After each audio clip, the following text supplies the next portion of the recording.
my 3 favorite areas of this house. And why? So number 1, sabi mo, kitchen. Yes. So why?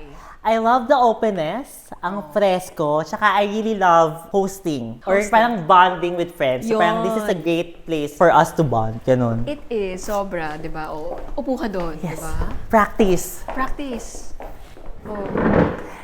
Tapos kunyari may drinks ako dito. Yeah, yun nga, di ba? Chika Sabi lang. ko sa kanya, hiwalayin na niya, ayaw niya Ay, makinig. grabe, ang kulit. Ang kulit, nabibisit na rin ako sa kanya. Di Diba? ba? Perfect place to bond. Yes. And number 2, yung pool area. Yes. Kasi nga naman. Bali, di ba nga, gusto natin Pwede tayo talaga mag-share nakikipag-bonding with friends. And alam mo, diba? iba daw din talaga pag may water sa bahay. Ay, It brings syempre. It brings, bring me. It brings luck daw sa Luck. bahay. Akala ko sabihin mo kasi madali maligo. Importante talaga sa bahay. Pero, Ang ganda. pool to. Yes. Luxury. Yes. And luck. Okay, I like that. I like Ganda. that. Tapos tutunga ka lang. Ganda. Tapos yung simoy ng hangin, And it's summer now. Pero Summer malamig ba? pa. Pero March, di ba summer? Ang lamig. Ba't ganun? Hindi ko rin alam, pero sana ganito pa natin. Tanong natin kay Kuya Kim.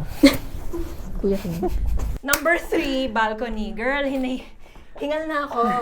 Nasa top floor tayo. Kaya nga, hindi ko na pala siya favorite. Pero kailangan mo panindigan yan kasi sinabi mo na nandito na tayo. And I get it.